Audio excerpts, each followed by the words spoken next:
Bueno, Pedro Casablanc, muchas gracias por venir, eso es lo primero. Muchas gracias a ti. De verdad, muchas gracias, es un placer tenerte aquí en nuestro humilde hogar. La primera pregunta es obligatoria, que es el nombre del programa, que es ¿y tú de quién eres?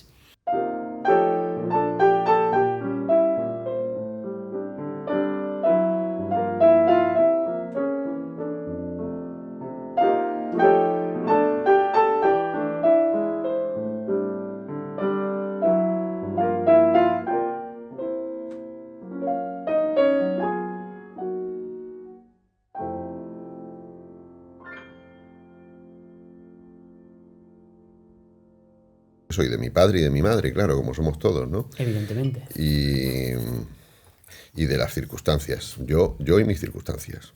Yo y el lugar donde nací, yo y el lugar donde me crié, yo y el lugar donde me formé, yo y mis enemigos. Claro.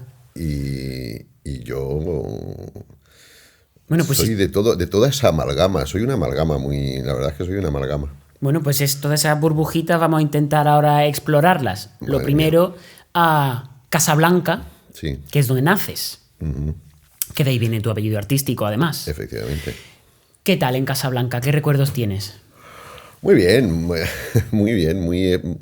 Bueno, a ver, tú naces en un sitio muy particular, muy especial, que tiene una mezcla de culturas muy grande, de entrada es una colonia española metida dentro de una colonia medio francesa, medio judía, italiana, por supuesto árabe, todo alrededor, claro. Dentro de un entorno árabe, y si naces ahí, pues es tu hábitat, es tu ambiente al principio. Es un microcosmos, es un microcosmos especial, donde, bueno, yo vengo de una familia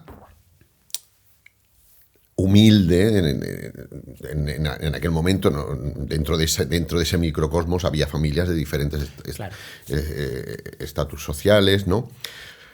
Mi familia no lo era tanto y entonces, bueno, todo aquello te resulta normal. Lo que pasa que en el momento en que dejas de vivir aquello y vives otra realidad, como fue mi traslado a Sevilla en el año 81,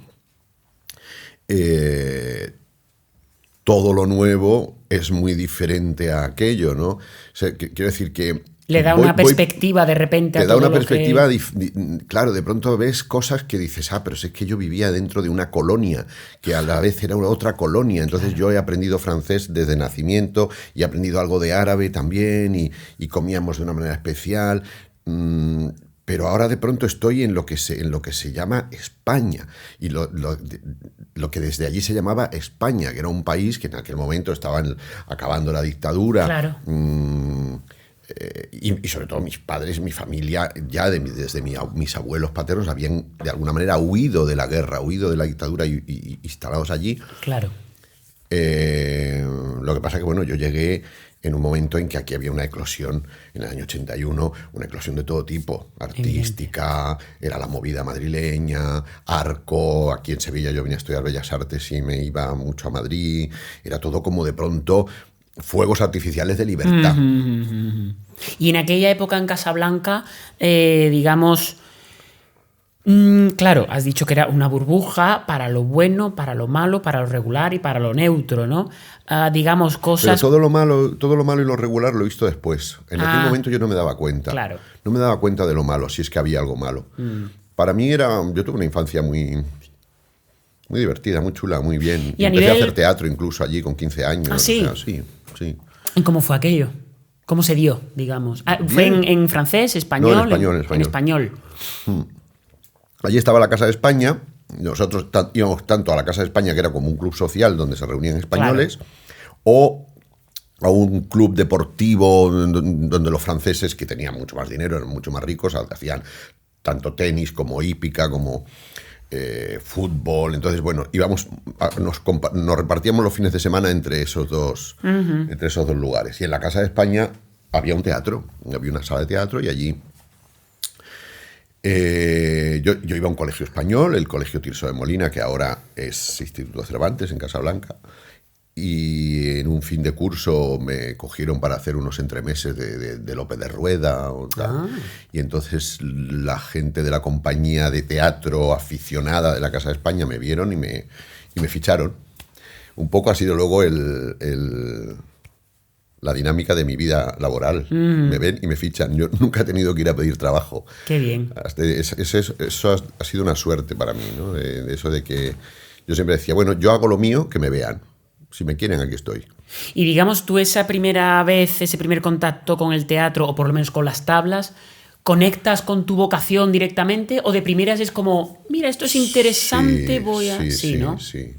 Fue una experiencia... Sí, no, incluso no ahí. O sea, yo soy un niño de película de Fellini, muy fascinado con los payasos, con el circo, con la magia, con el espectáculo, con la bufonería. Con la bufonería, con la lentejuela, con la música.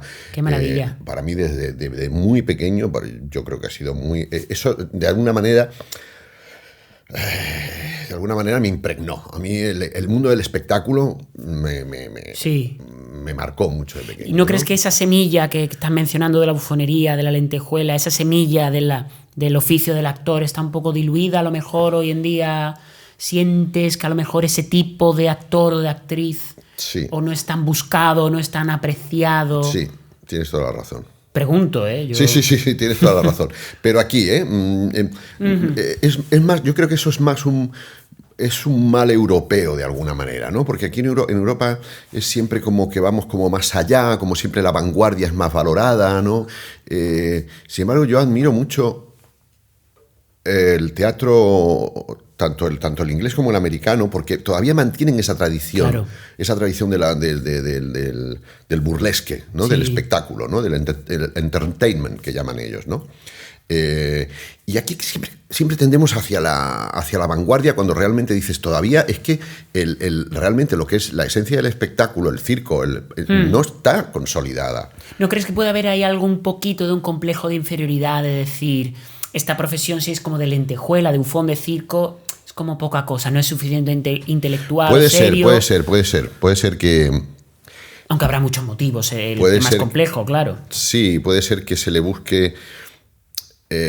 a ver, yo creo que el teatro español, ya concretando en el español, a partir de la muerte de Franco y a partir de la transición se convierte en un teatro muy politizado, muy de lucha contra, muy de denuncia y nunca acaba de concretarse en un teatro realmente espectáculo. Te entiendo.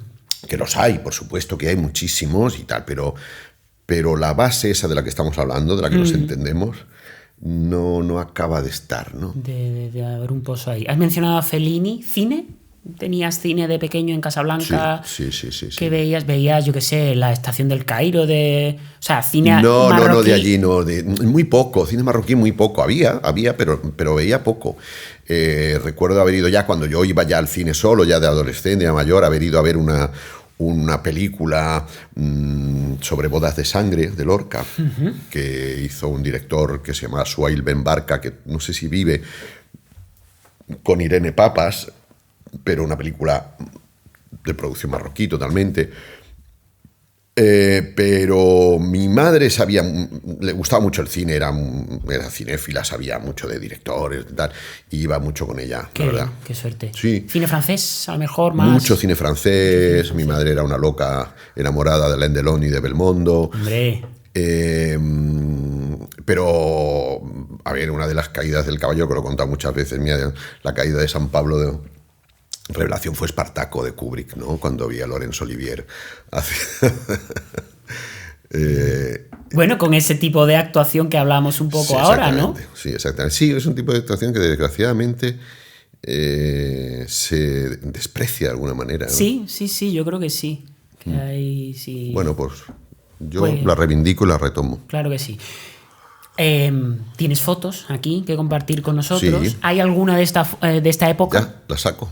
Digo, pero por irla sacando poco a poco. No hace falta que las saque todas, pero a lo mejor alguna. ¿Alguna de esta época?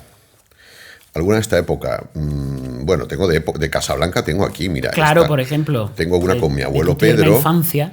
Tengo una con mi abuelo Pedro, que es muy bonita. A ver.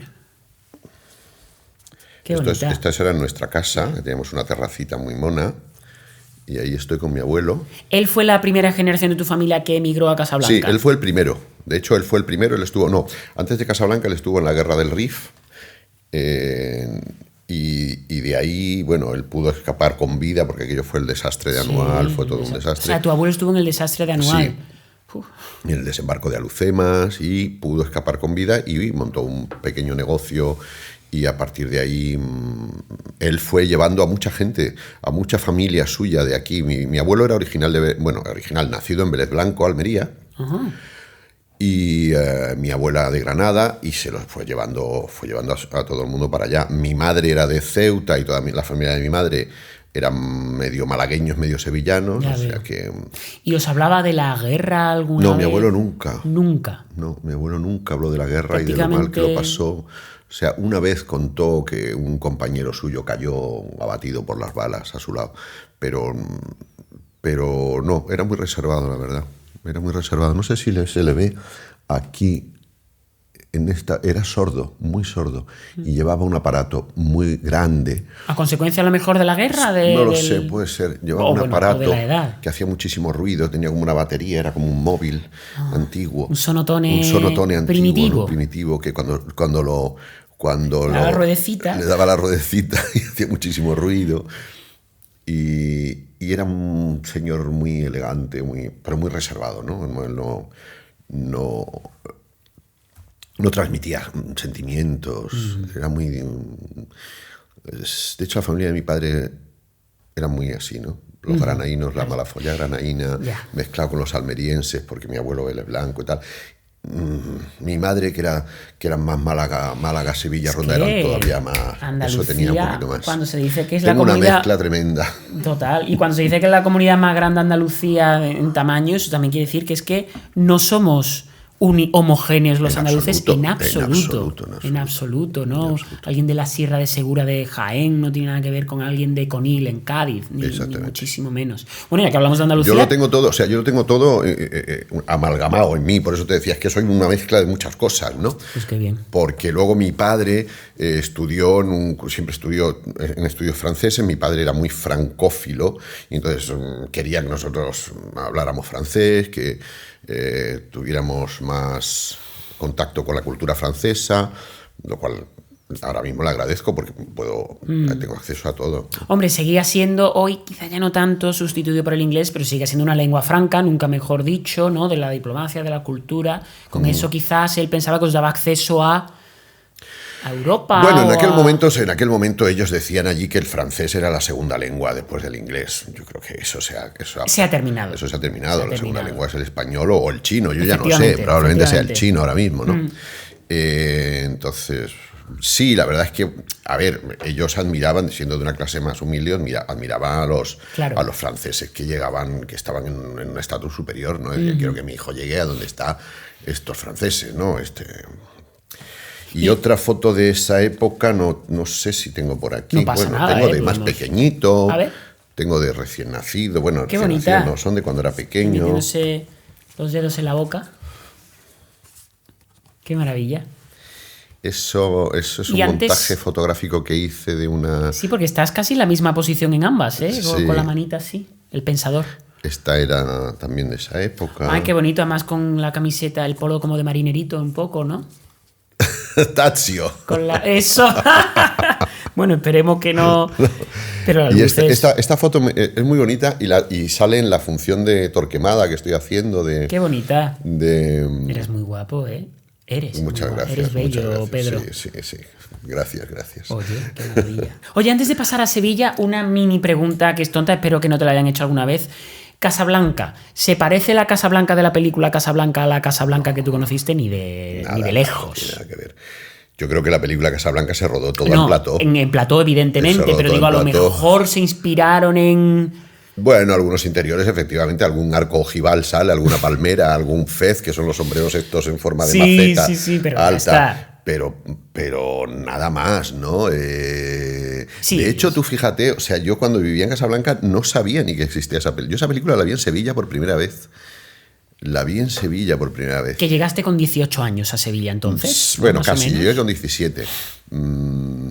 para estudiar Bellas Artes. Sí. O sea, que tú pintas. Sí. ¿Y muestras a tus cuadros a veces o los...? Por épocas, ¿no? ¿Sigues pintando? No, hace tiempo que no, pero lo retomaré en breve. Y a mí siempre me ha interesado mucho el tema de los vasos comunicantes entre las bellas artes, ¿no? En mi caso la música, la actuación, la danza.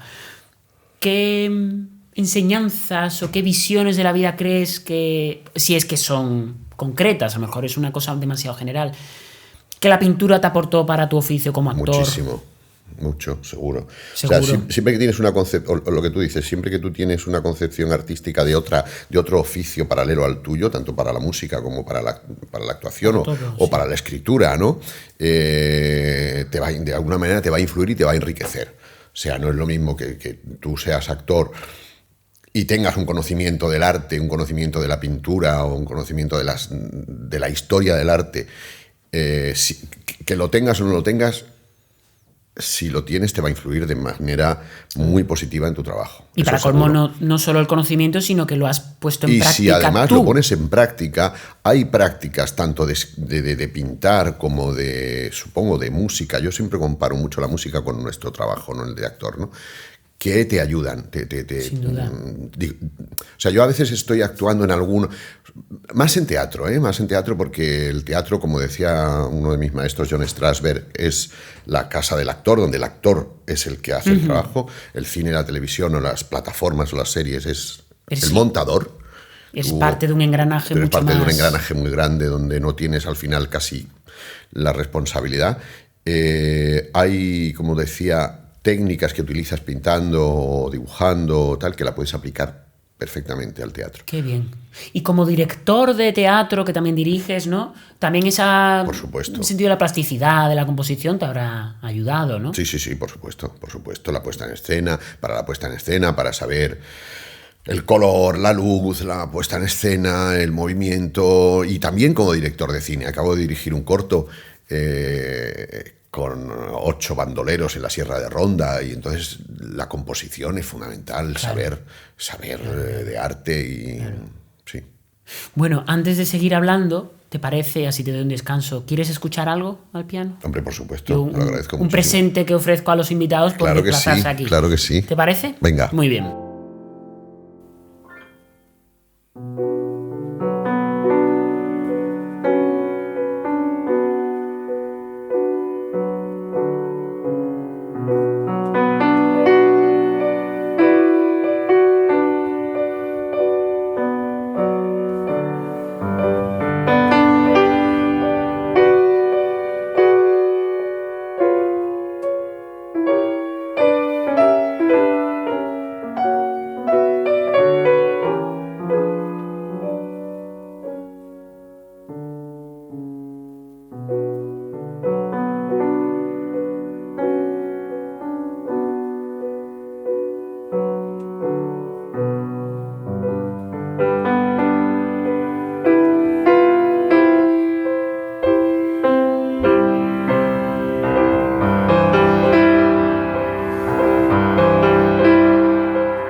No olvides que es comedia nuestra vida y teatro de farsa el mundo todo, que muda el aparato por instantes y que todos en él somos farsantes.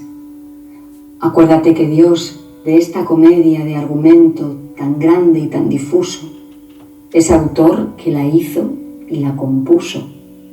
Al que le dio papel breve, solo le tocó hacerle como debe, y al que le dio largo, solo el hacerle bien dejó a su cargo.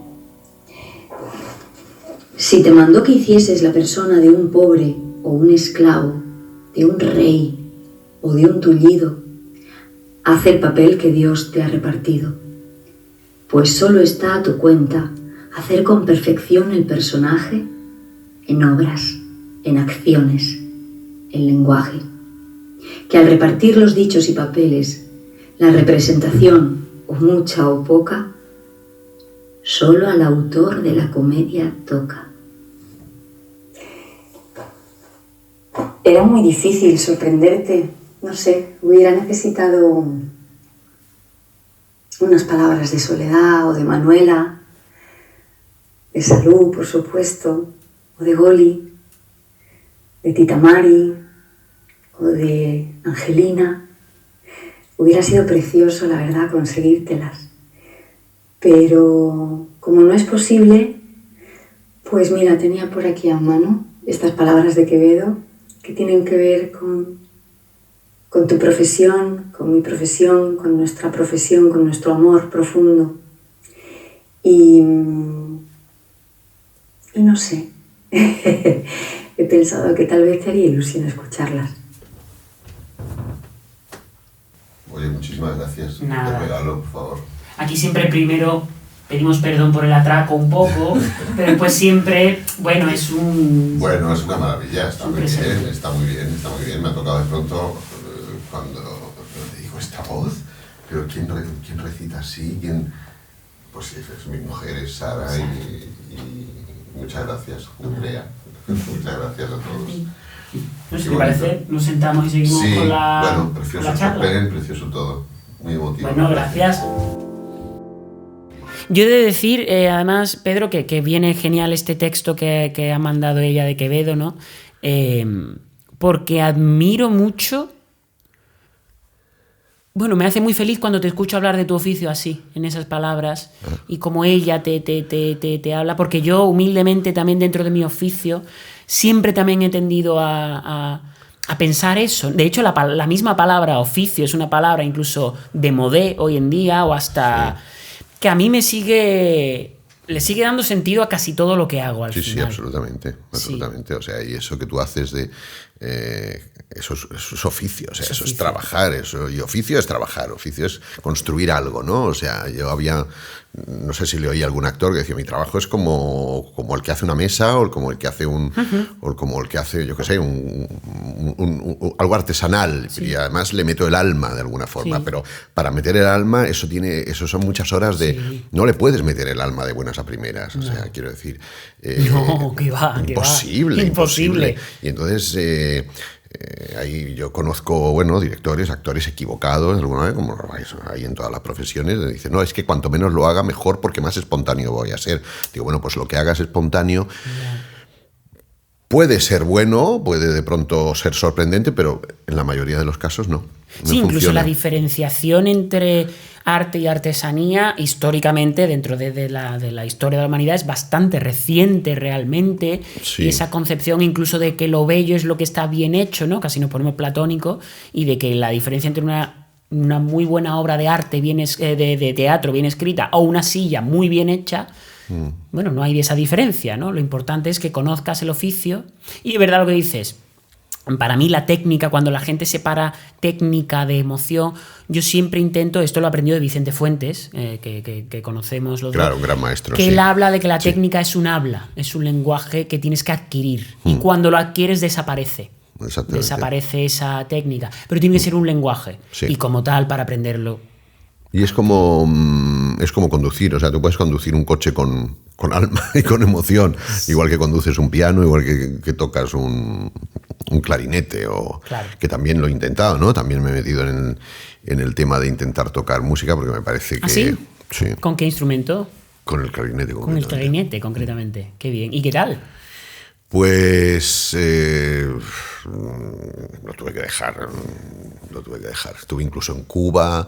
No me digas. Estuve en Cuba, sí. ¿Dónde? ¿En La Habana? En La Habana, con grupos de jazz de allí. O sea, que tú has estado en las tablas tocando clarinete. Has llegado a... Sí, mira, aquí tengo una foto de cuando hice El señor Puntila y su criado Mati. Pues se está reconduciendo solo. Sí, que fue en esta función tocaba el clarinete. Ah, mira. Pero ahí no estoy con el clarinete en la ¿Pero mano. esto es en Cuba o no? No. En Cuba no estuve actuando. En Cuba estuve intentando aprender. Eso es eso hará de 20 y tantos años cuando intentaba tocar el clarinete, sí. Sí, que bueno, que quiero decir que sin ese esfuerzo, sin esa persistencia, sin ese... Para mí es estudiar los textos, sí. O sea, hasta la saciedad, hasta que siempre lo digo, cuando alguien me pregunta ¿y cómo? Digo, pues estudia hasta que te salga sangre en la lengua. Vamos. Es que la materia se resiste, es como la gente va a tocar el piano, se resiste el piano, ¿eh? Y lo mismo la lengua, claro, y la boca y el cuerpo. Y los textos se resisten muchísimo. Los textos cuando son difíciles hay que machacarlos, o sea, hay que machacarlo como el pulpo para que esté blandito. Claro. Perdón por la metáfora, que sé que ahora el pulpo, después del documental de Netflix, no hay que tocarlo. Bueno, pero bueno. No, hay que machacar mucho, sí. De hecho, o sea, yo admiro a estos actores ingleses que han trabajado tanto. Bueno, aquí hay una carencia, como tantas tenemos, ¿no? En este país, de esto de que en los colegios nos enseñe a hablar en público, ¿no? Ya la asignatura de hablar en público a los niños. Y que nos enseñan a los clásicos, ¿no? Que nos enseñan a los clásicos de alguna forma, ¿no? Aquí tenemos una cantera como Lorca, Machado, todo esto que es una maravilla. De hecho, me surge una pregunta con todo esto, porque claro, tú, bueno, eres una persona, vamos, en ese sentido como yo también, que en las entrevistas cuando me hacen determinadas preguntas no me callo, yo soy educado y tal, pero bueno, hablo de determinados temas que otros no. Y me viene a la cabeza la palabra política, pero con P mayúscula, digamos, que es para diferenciarlo un poco a veces de la partitocracia. Lo que quiero decir es que a veces cuando a mí me preguntan y yo digo, hombre, yo creo que el arte es política, me dicen, no, el arte está politizado, los partidos, digo, no me refiero a esa política. Entonces, la función que tiene el arte, o incluso aquí con Ernesto Arias hablamos de para qué sirve el teatro, ¿no? Que creo que es una pregunta que a veces los artistas no nos planteamos demasiadas veces de ¿para qué sirve lo que hago? Que a lo mejor simplemente es, bueno, solo producir belleza. Solo eso ya es mucho, ¿no? Pero ¿tú crees que hay una función que trasciende? No lo sé, la verdad es que te lo planteas muchas veces cuando estás sobre un escenario, cuando terminas una función y cuando te sale mal. No dices, ¿para qué sirve esto que estoy haciendo? Pero yo creo que nos hace mejores, siempre. O sea, ir a un concierto de música o ir a un museo o ir a ver una buena obra de teatro nos da un periodo el periodo en el que, las 2 horas en las que estamos allí, sin mirar el móvil, supongo, de reflexión, ¿no? Sobre nosotros mismos, sobre cómo somos. Totalmente. Es un autoanálisis que es necesario, que no hacemos normalmente en esta vida acelerada, no nos planteamos Por eso yo creo que hay de alguna manera tanto retorno a esa espiritualidad que no tiene nada que ver con nosotros, que es el budismo, que Totalmente. Es la meditación, que no porque lo buscamos en otro sitio cuando realmente es que lo tenemos ahí. Claro, ahora nos sentimos huérfanos de rituales cuando están ahí, efectivamente. Están ahí. Lo que pasa es que probablemente no estén bien hechos o probablemente no los sepamos apreciar o probablemente no estamos dando lo que el público quiere, ¿no? Pero a mí cuando veo un teatro lleno, que de pronto vienen a verme y está lleno, digo, intento dar lo mejor de mí, porque es un ritual en el que tengo que responder a las expectativas. Y además, no es baladí lo que has dicho, ¿no? De 2 horas sin el móvil y tal, porque yo creo que parte del rito también es la forma, es decir, el hecho de que yo me coja un coche o el metro para ir a un sitio, que guarde la tarde, que está lloviendo, que llego, que he comprado la entrada, que me siento, que el de al lado, el otro... Lo que tú vas a experimentar ahora y ver no es lo mismo que si le das al mando en casa. No. Las salas de cine, por ejemplo, es quizá la última víctima dentro de esta larga ristra ya de víctimas, ¿no? Del espectáculo en vivo, vamos a llamar. Y es verdad que el cine que uno ve en persona en una sala de cine no es igual. Yo no sé si tú intentas seguir yendo al cine. No es igual que ves en casa. Yo sí, siempre que puedo. Ahora hace mucho tiempo no voy al cine y lo echo mucho de menos. No tengo tiempo y estoy deseando. Sí, eso que tú dices de ir, de todo ese proceso de llegar, de un ritual que tiene. Del ritual. Yo he experimentado muchas veces la emoción de un telón bajado con unas candilejas, ¿no? Y de qué va a pasar ahí, ¿no? Que cuando eso se levante, ¿no? Y esa emoción, eso nos conecta con nosotros mismos, nos conecta con nuestra espiritualidad de alguna manera. Y en el cine también, ¿no? Cuando vas a ver alguna película. Antes, cuando era más joven, bueno, películas de estreno o películas importantes que venían avaladas con... Ahora como yo creo que hay tantísima oferta de películas, que puedes ver películas a cualquier momento, en cualquier lugar. De contenido, que se llama hoy. Claro. De contenido, ya ni siquiera películas. Bueno, pues eso, de contenido. Hay tantísima oferta que a mí me hace mucha ilusión ir al cine a ver una película antigua que ya he visto, Sí. incluso películas que ya he visto, Claro. ¿no? Entonces digo, voy a volver a disfrutar de Un tranvía llamado Deseo en blanco y negro, o de Amarcord de Fellini, o de 8 y medio, o El Padrino, o Tiburón. Sí, claro, ¿Sabes? claro. Voy a volver a verla. Entonces esa emoción, eso es muy valioso. Como cuando vas a volver a escuchar una sonata, o vas a Evidentemente. volver a Chopin, o vas a volver a escuchar a... es emocionantísimo, ¿no? Oye, y ahora que estás aquí en Sevilla, años después de haber... ¿Cuánto tiempo estuviste aquí viviendo? 12 años. 12.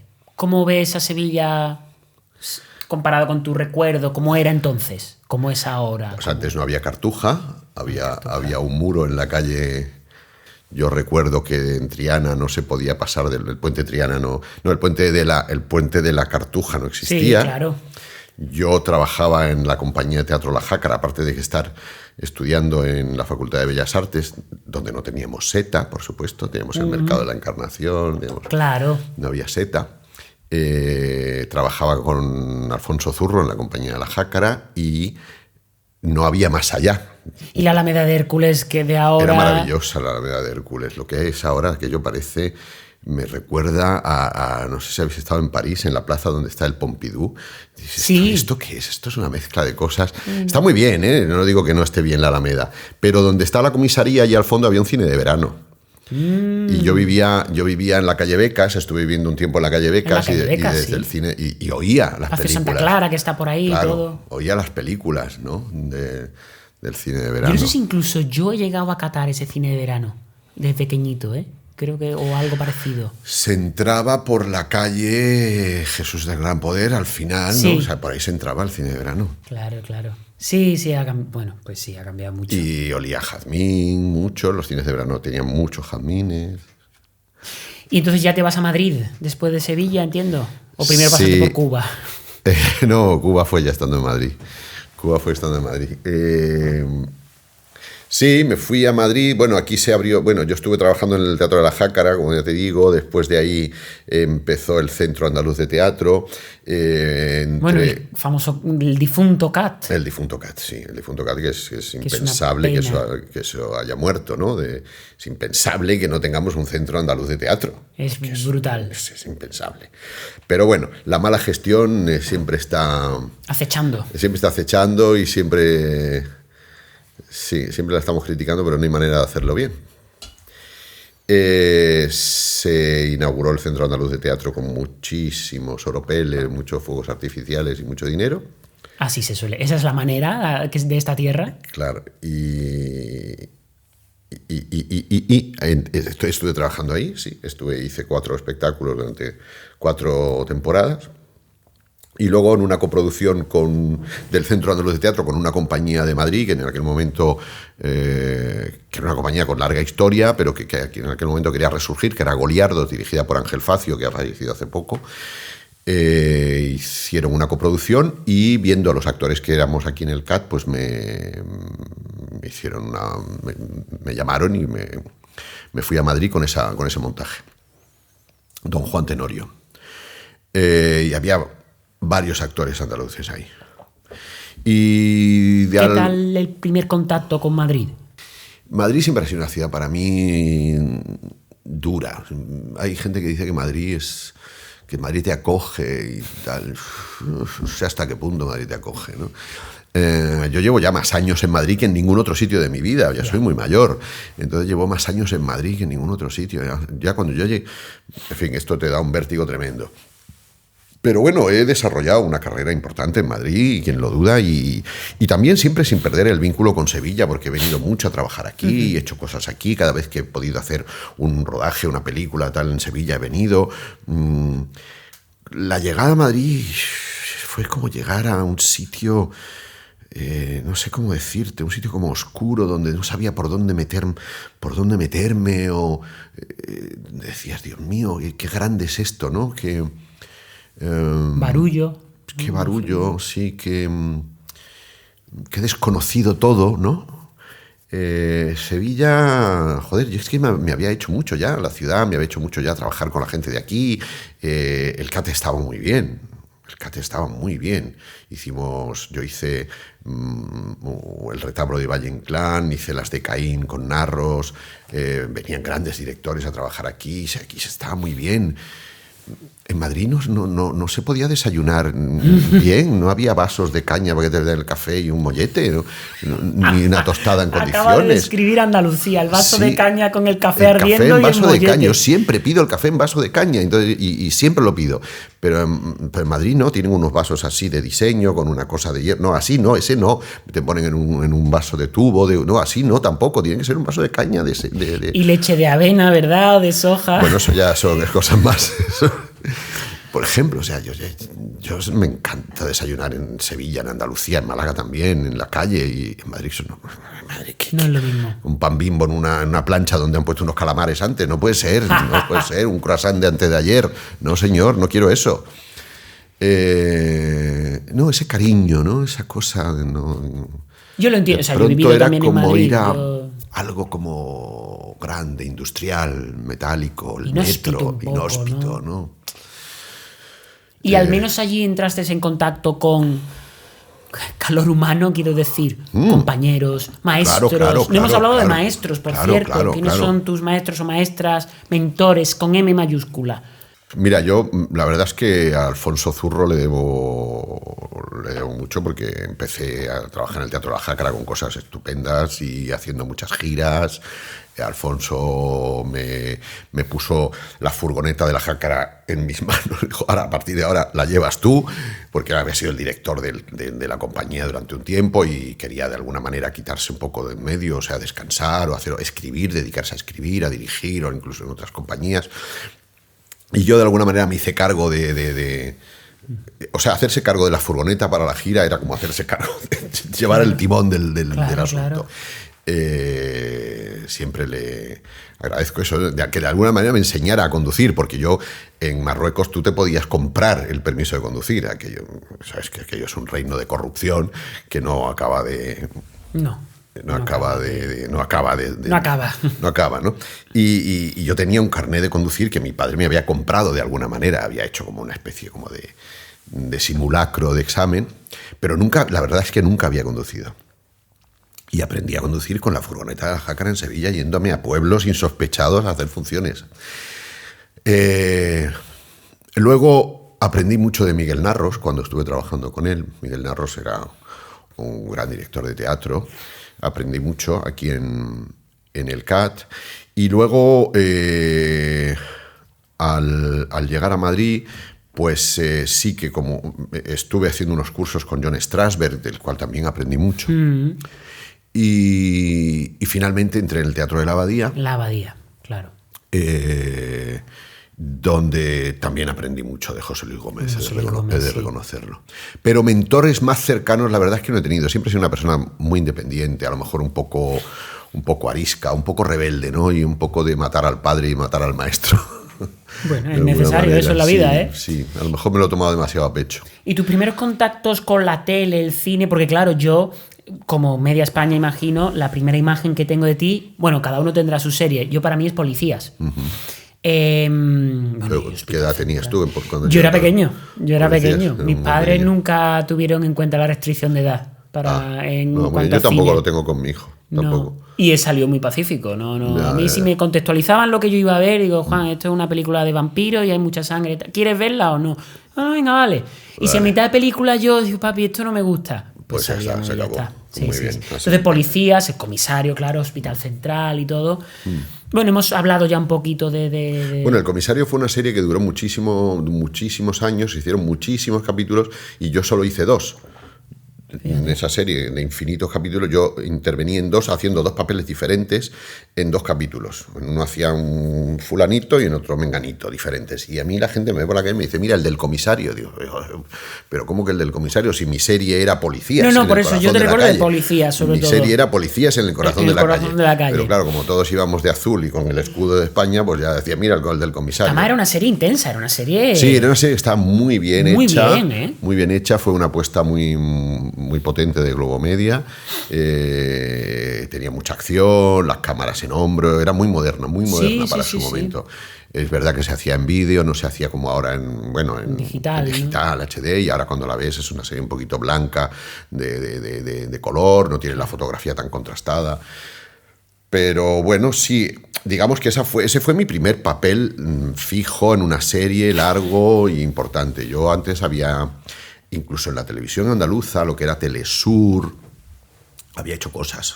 Una de las primeras cosas que hice fue un programa que se llamaba Con la voz de las estatuas, que era un recorrido por toda Andalucía donde había alguna estatua de algún famoso y había un personaje que hacía mi amigo actor Julián Manzano, que era un cochero de un coche de caballos, de las calesas estas de no sé cómo se llaman, las que están en la Torre del Oro. Sí, los coches de caballo de tal. Entonces con este coche de caballo se recorría toda Andalucía.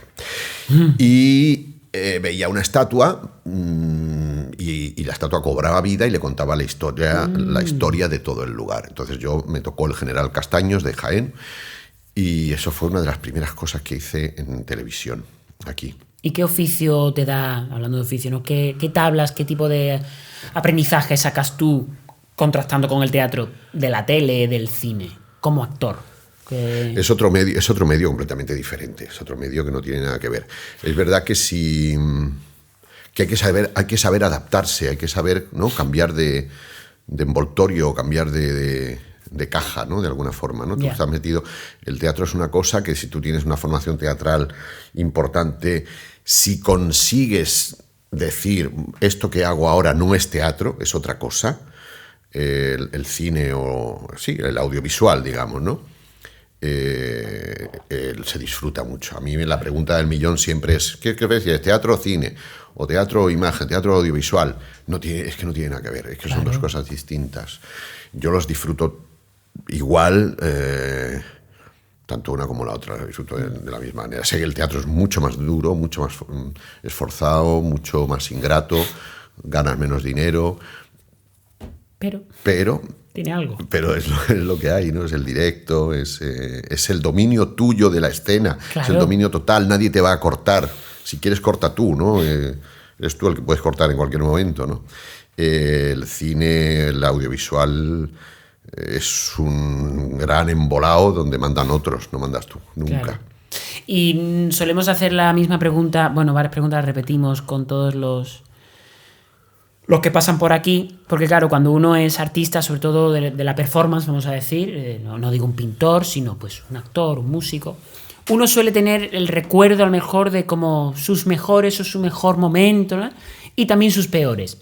Sus peores me refiero sobre todo en cuanto a anécdotas que rozan lo surrealista, lo cómico, ¿no? Como a veces yo he llegado de repente a un auditorio y me preguntan, ¿el piano dónde lo quieren? ¿En el escenario o en el backstage? Y yo digo, ¿cómo? Pues, entonces, ¿con qué toque? Bueno, no sé, ¿qué? Entonces, nos referimos a eso, ¿no? ¿Qué recuerdos tienes tú de esto de, pues mira, una vez me pasó esto y se fue la luz, o no sé qué, o un texto que no... Y también el más bonito, el más... Mira, yo soy muy, muy disfrutón con mi trabajo. O sea, a mí me encanta actuar, me encanta estar sobre un escenario, y siempre le voy a encontrar el lado positivo. O sea que me han pasado cosas raras, ¿no? Cosas así como tú dices, ¿no? De si efectivamente una función que estamos acabando y se va la luz, o una función en que se va la luz, invitas a José María Flotats, que es un gran director, vente a verme y tal, y el día que viene no hay luz en el teatro y no hay función. Digo, Dios mío, ha venido Flotats. El día que falleció mi madre y que tuve que hacer la función por la noche. El día que un señor entró en el escenario desde el patio de butaca preguntando dónde estaba el baño en mitad de la función. No me digas. Eso es de lo más surrealista que me ha pasado No nunca. me digas. Sí. ¿Y le contestaste? Estábamos actuando todos y entonces un señor subió al escenario porque, bueno, no subió, entró porque era un anfiteatro y entró y se empezó a mover por la escenografía y se fue por entre cajas y nosotros actuábamos y veíamos que un señor se había ido. Y seguíamos actuando porque the show must go on. Y cuando y vuelve a salir, dice, ¿dónde está el baño? Me pregunta a mí y yo hago así. No sabía si salir del personaje o no. No salí porque era joven. Ahora lo he dicho, señor, usted mee aquí mismo. Sáquese la chorra y mee aquí, que será un gran espectáculo. Y el público pensando que apuesta más contemporánea. Sí, pero si ¿no? tú imagínate, que un señor, estás tú actuando y baja un señor por dice, bueno, uno se va, no le gusta la función y tú sigues, y después ves que se entra en tu escenario. Si llega a ser un terrorista, nos pega un tiro, en fin, no sé, una cosa tremenda. Bueno, a mí me han pedido la hora, Estaba tocando, lo que pasa es que no era una sala, era como un foyer, era el día de la música, muchos conciertos pasando a la vez en muchos sitios. Estaba tocando y claro, la primera fila estaba muy cerca. Y termino entre esto que el público puede entrar y salir cuando quiera. Termino, ¿no? Una obra, aplaudo, saludo, me siento. Estoy preparando para la siguiente, de repente escucho, perdona. Y yo pensé, está hablando entre ellos, perdona. De repente me giro y veo que una señora, sí, chico, ¿qué hora es?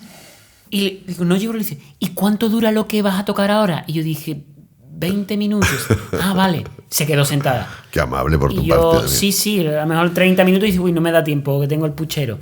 Pero sí, a mí me han pedido la hora mientras tocaba. Bueno, cosas. O sea, en la Abadía, por ejemplo, el público tiene el escenario como a esta altura que tengo yo esta mesa, el público llegaba, deja todos sus abrigos y todas sus cosas encima del escenario, todo. Entonces, cuando sales, ves que delante tienes un mercadillo de la calle Feria, tienes allí delante de todo tipo de ropa, abrigos, bolsos, de todo. Entonces, yo hacía una obra que era Noche de Reyes, y yo era el bufón. Entonces, al salir, lo primero que hacía era dar patadas a todos los abrigos y quitarlo todo, pum, pum, pum, pum, fuera. Es que sí. Me ha pasado, bueno, ahora con el tema de móviles. O mejores momentos también, podemos hablar, o cosas... Mejores momentos para mí es siempre, o sea, mejores momentos... Algo que te llegara, aunque sea a nivel personal, fue, oye, esta función por esto, o esta ciudad que no la conocía... Bueno, yo hice un monólogo muy especial, dirigido por Carles Alfaro, que es uno de los mejores directores de teatro que tenemos aquí en este país, amigo de Vicente Fuentes. Va allí a veces, sí, a va allí. La voz. Hice un monólogo metido en una caja de cristal, era un monólogo donde no salía de esa caja.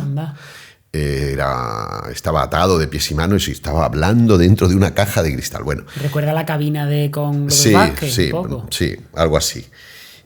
Cuando volví al camerino después de la función y me estaba desmaquillando, me había duchado o lo que fuera, llamaron a la puerta y entró Paco Valladares.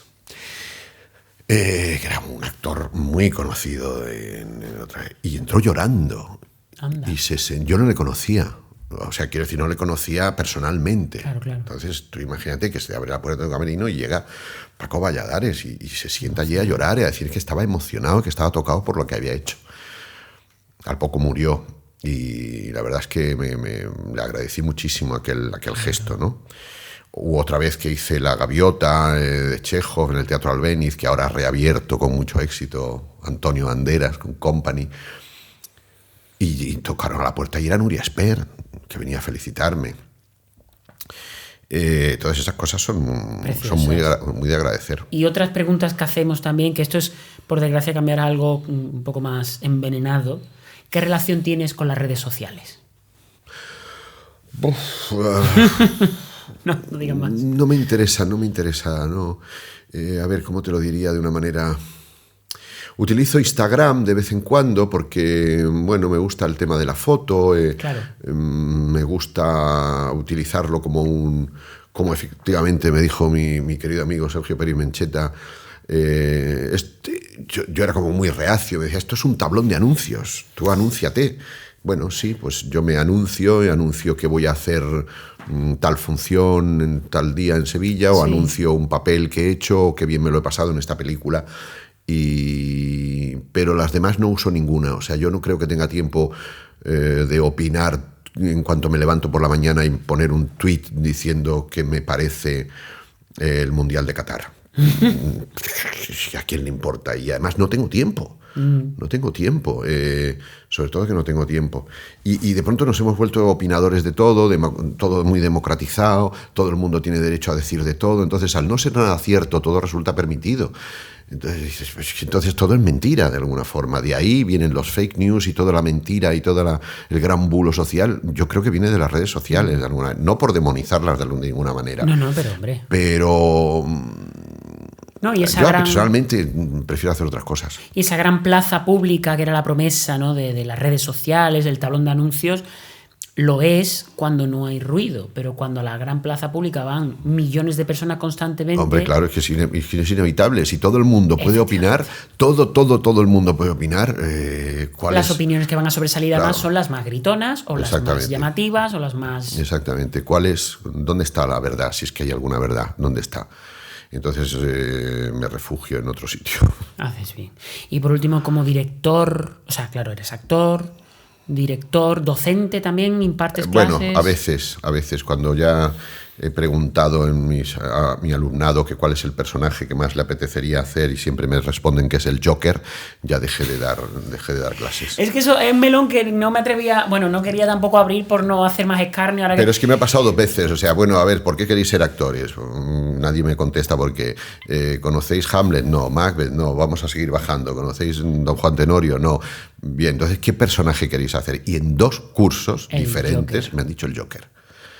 El Joker como referente. Es que Netflix ha hecho mucho daño, ¿eh? Ahora la gente cuando ve tanto streaming, tanto cine... Y por otro lado, tampoco, no te creas, por otro lado, ha ayudado. O sea, ahora hay muchos mejores actores que antes. Y no es porque se den clases de hablar en público, no, sino porque hablan en público ya directamente. O sea, todos los youtubers que hablan en público, que hablan permanentemente, joder, tienen una facilidad. Es verdad. Tienen una facilidad que antes no teníamos. Y la red social y la exposición permanente crea, de alguna manera, unos actores que no están mal. Como hay con que reconocer tienen ese aplomo, ¿no? Ese aplomo y esa costumbre de estar exponiéndose. Entonces dices, o sea, yo me estudio a Chekhov, Shakespeare, el otro de la moto, y me voy a Fuentes de la Voz y tal, y resulta que este TikToker va a triunfar. Esa es una cosa que te planteas y dices, pero es que es verdad. Es verdad. Es que él lo está practicando a diario, está hablando en público a diario, delante de una cámara. Sí. Y lo está practicando él solo. Es una de las partes buenas de esa democratización de la red social. Claro. O de tener la cámara en tu casa permanentemente. Claro. Bueno, ya respondió a la pregunta que te iba a hacer de cómo veías a las generaciones jóvenes de actores y tal, pero vamos, lo has respondido bastante bien. ¿Sí? Bueno, pues como todo tiene su lado bueno y su lado malo. Yo no sé si ahora mismo me tocara a mí, no sé si sabría desenvolverme ahí, si este niño que está ahí quisiera ser actor ahora mismo, no sé qué, o este joven que fue así como empecé... Oye, ¿me vas a tocar otra cosa? O... Sí, ya para cerrar. Porque es que estamos... Porque estoy agotado de hablar ya. Esto era yo en Sevilla cuando... Esto era yo. Y esto fue mi llegada a Madrid, mira, con Carlos Hipólito recibiendo un premio de la Unión de Actores. ¡Uy, qué foto más bonita esta! Eso fue uno de mis primeros... ¿Una foto de estudio esta? ¿O es que no, eso era en la calle. Te pillaron eso lo hicimos me acuerdo perfectamente que lo hicimos precisamente donde está la Jácara, cerca del puente de Triana, ahí abajo, ¿no? Muy bien. Pues nada, hasta aquí. Hasta aquí hemos llegado. Voy a tocar algo, porque además, mira, había pensado, porque, claro, en muchas entrevistas siempre te preguntan lo del villano, ¿no? ¿Por qué tal? Me parece ya una pregunta un poco desgastada. Sí. Y como tú siempre comentas la cuestión de, bueno, de hecho, has hecho esta... Decadencia, ¿no? Decadencia, sí. Y bueno, y que has mencionado que te gusta pues la comedia y has hablado de Laurence Olivier y tal. He pensado en tocar algo también cómico. Ah, qué maravilla.